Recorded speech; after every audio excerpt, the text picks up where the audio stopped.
We're born in the moonlight. Ain't no fair to say. Can't breathe in the sunlight. Hello, robots. This is Aromie here, and welcome back to Changeling. We are here with Spencer. Well, sleeping Spencer now. He is having dreams about the fairies kidnapping us again. I have a feeling they might try to attempt to take me back, but hopefully we get some kind of barrier going on. I'm sure the bell that Ewan gave us is gonna come into play, cause like the little the pendant or whatever that William gave us came into play. Well, you could use it into the play if you wanted to. If you didn't want to, then I sighed. That was a brain teaser for another night. My head was still pounding by the time I made my way back to my room. I was almost too tired and dizzy to crawl back under my old sheets. As I did, I caught a glimpse of the time, just past 3 a.m. I really needed to get my sleep habits back in order. That was my last thought before I finally drifted off. When morning finally arrived, I woke reluctantly to something fussing at my shoulder. My head was so horrible, pounding heavy, my eyes hurt. Michiko? I tried to sit up or even talk, but my body was having none of it. I managed to roll part of the way onto my side with all the grace of a beached whale. I've been trying for Mom, but close enough. All I wanted was to go back to sleep, but I had school. I could sleep in the car when Ellie picked me up, and then in class. Ellie had been getting away with it after all. Mom, however, had other ideas. Michiko, what's wrong? I tried to sit up again, but this time she pushed me back down. And by push, I mean she put out her hand, and I folded like what, paper? I'm fine, just you don't look well. Bleh. Yes, of course, bleh. I was expecting one of you to get sick by now. I thought it would be Spencer, but I suppose it was your turn, wasn't it? It was Spencer last time. Mom. What? One of you always gets sick right before picture day. Which I had to say your lucky senior pictures were earlier this year. And then I got proofs from your previous school. Why is she talking about pictures again? I have to get ready. No, you were staying in bed today and getting some rest. She placed a hand on my forehead, frowning, her fingers were cold and pleasant feeling. No fever yet. She almost sounds disappointed. She checked her watch. I have a full day booked, but I'm going to call you later on, alright? And if you get worse, you need to call your grandmother and get her to take you to the doctor, understand? Honestly, I wasn't going to put up much of a fight. I was tired, and frankly, I just wanted more sleep. I didn't know if those nightmares wandering around outside were catching up to me or what, but I didn't exactly hate the idea of staying home for a day. I can feel her heaviness through this game. Do you need me to let Allie know that you're staying home? I'll text. I mumbled into my pillow, but she must have understood because she left after that. She paused in the doorway. No coffee today, but I'll bring you up some tea before I leave. I made a face. Mom's tea for colds was always gross. Too sweet and lemony. I hated lemons. I love sweet though. I burrowed into my pillow for a split second before fumbling for my phone. What? Is this some kind of riddle? Sick, no school. You okay? Sick. Cold? Yes. Okay. What the fuck? I can't even text properly? I set my phone back on my night table, or tried. I heard it fall to the floor with a soft thud, but just left it there as I fell back into a doze. I was tired down to my bones, not to mention all fuzzy, heavy, and woozy. Is it because I'm trying to reclaim my body or something? Even so, I only dozed, fitfully, with uncomfortable dreams I couldn't quite remember when I rise to near wakefulness. I missed when my phone rang the first time. I heard the second one and rolled over, fumbling for a minute before I remembered it had fallen. I didn't want to bother, but if it was Mom, she'd have kittens if I didn't answer. As much as I kind of wanted a cat, that definitely wasn't the way. Though, explaining my mom having a litter of kittens to the neighbors might be easier than one might think, given who my neighbors are. I leaned over the edge of the bed, fishing about blindly for my phone. At some point, I realized that with half my body sprawled on the floor and the other half still snuggled in the blankets, I was stuck. Dang it. Oh man, I hate that. I lay there resting my head on the carpet and trying to find the energy to climb all the way out of bed, then back into it. What is that under my bed? There was a strange nebulous lump lurking in the shadows there. I was reaching for it when my phone chimed again. I stared down at it blearily, then finally crawled all the way out of the blankets and immediately pulled myself back into them. It was Mom texting to see if I was okay. What was under my fucking bed? A monster? I quickly messaged her back that I was fine. I also had 2 missed calls from Allie, just checking on me, or had something happen. I quickly texted her. Everything okay? She didn't respond immediately, and I'd actually just started to doze off again when my phone chimed. In class, all okay? You called. Wanted to tell you I'm stopping by during lunch.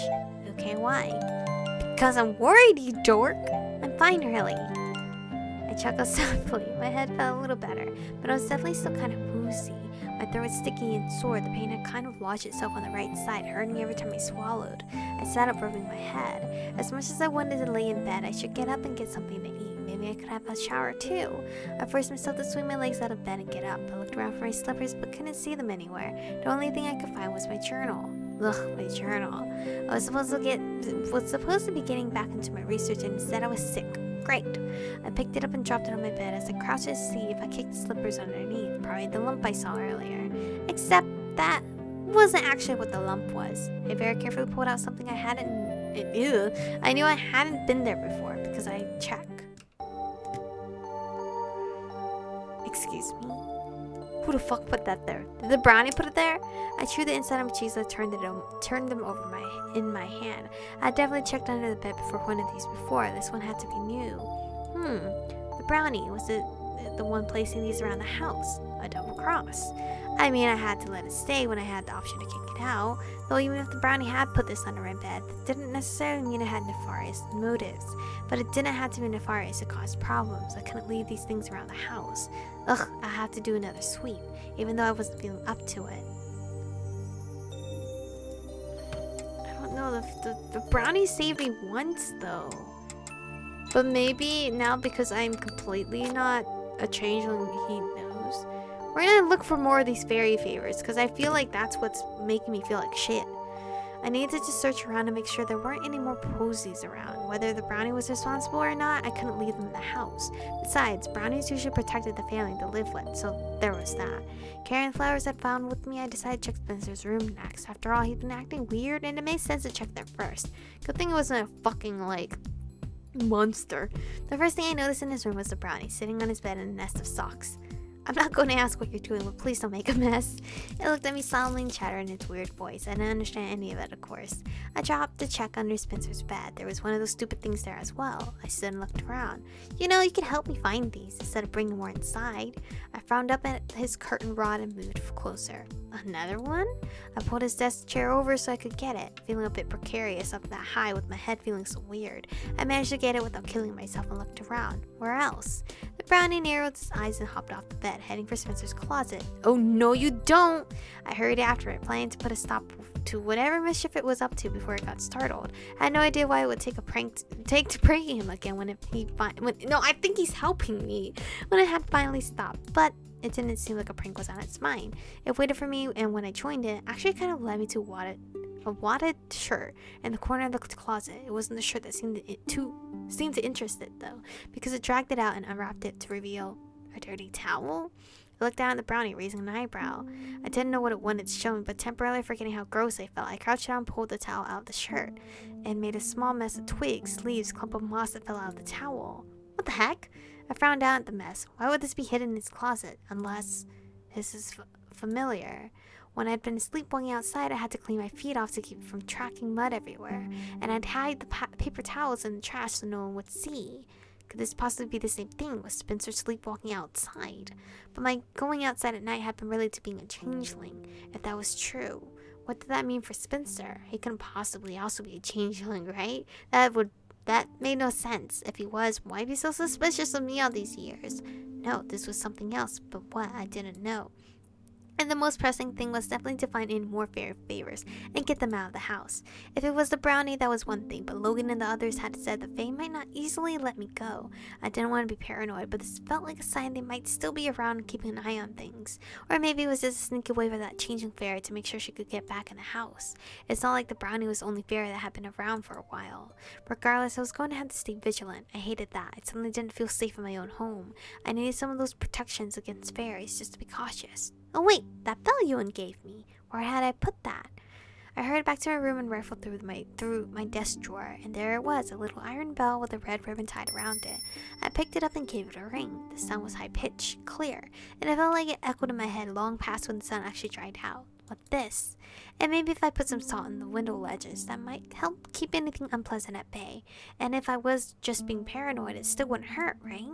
That's basically what I spent the rest of the morning doing, searching for posies and seasoning the house with some of Dad's gourmet sea salt. Unfortunately, I didn't get as far as I wanted. I was working kind of slowly because I had to take frequent breaks. I had just finished Spencer's window when I heard Mom's car pull up in the drive. Shoot! I scudded from Spencer's room back into my own tiredness, worry, and missions were forgotten as I dove into my bed and pulled the blankets up. And Chico? Hey, Mom. How are you feeling? Throat's less hurty, more sticky. Head is still a little woozy. Feels a bit less like it's full of cotton, though. Mom reached over to touch my forehead again, and I guess since I'd been running around like a maniac, it was a bit hot and sweaty. She frowned. I should call a doctor. No, it's fine. I think I just need more rest. Maybe just a cold. Probably just a cold. And you know, if I go to the doctor, they'll just be all drink lots of fluid, and it'll be a waste of time. You feel awfully hot, though. It's fine. I'm fine. Really. Well, if you're not better by tomorrow, I'm making you a doctor's appointment. And I say again, I'm going to be fine. I wish I could stay for lunch, but I have an appointment I can't miss. Are you going to be okay making yourself something? Mom, I'm not 12. I know how to work the stove. She brushed my hair away from my face, smiling slightly. Your hair's gone awfully long, hasn't it? You have no idea. I'll probably need to get a cut soon. I wonder if Mandy's still cutting hair. You remember her? I remember the time she tried to talk you into letting me go blonde. No, wait, never. I love your red hair. Well, I like it too. You and Spencer both with your red curls. At the mention of Spencer, I thought about last night. The smile faded. Mom leaned over and kissed my forehead. Why don't you try to get a little more sleep, then have lunch, okay? I have to head out again. I just wanted to stop by and make sure you're alright. This makes me miss my dad so much. Because I remember I was like really sick. Usually I don't try to skip school or anything. Because you know, Asian parents don't be down for that.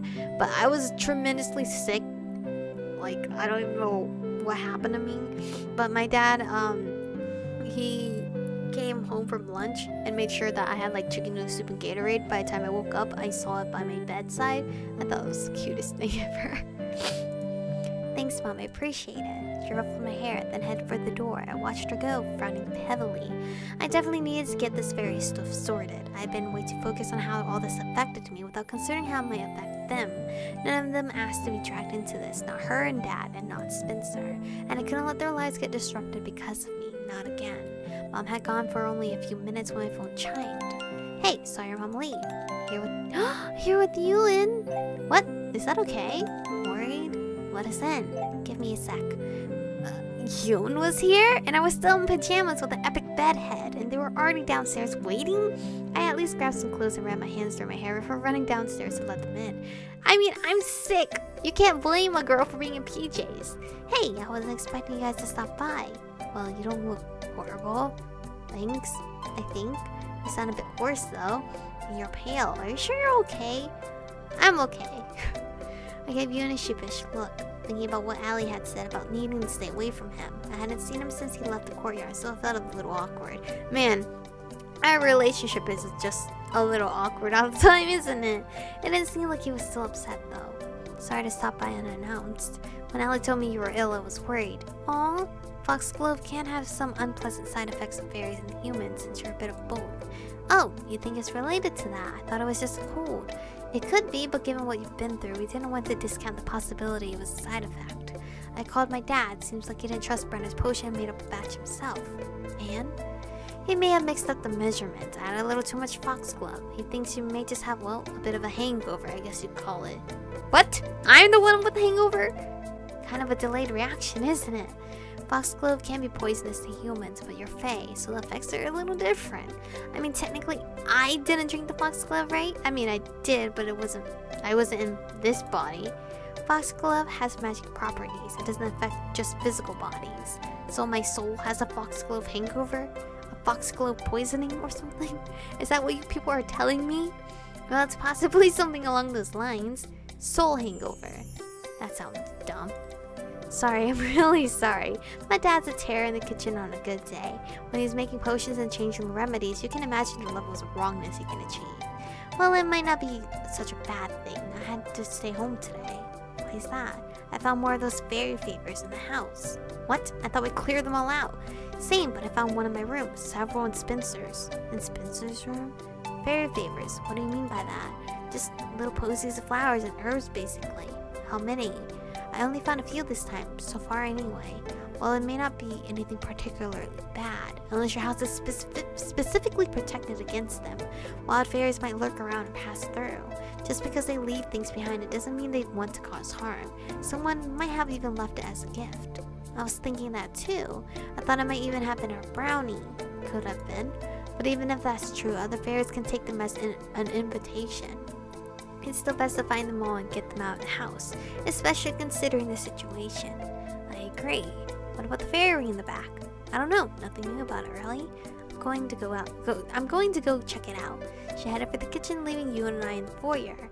Ewan shoved his hands in his pocket, leaning awkwardly against the balustrade. What the fuck is a balustrade? Is it this thingy here? Is it that? Oh, and I gotta save here anyway.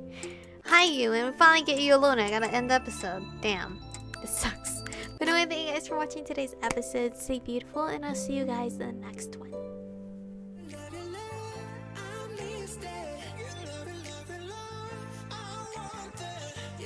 Touch it,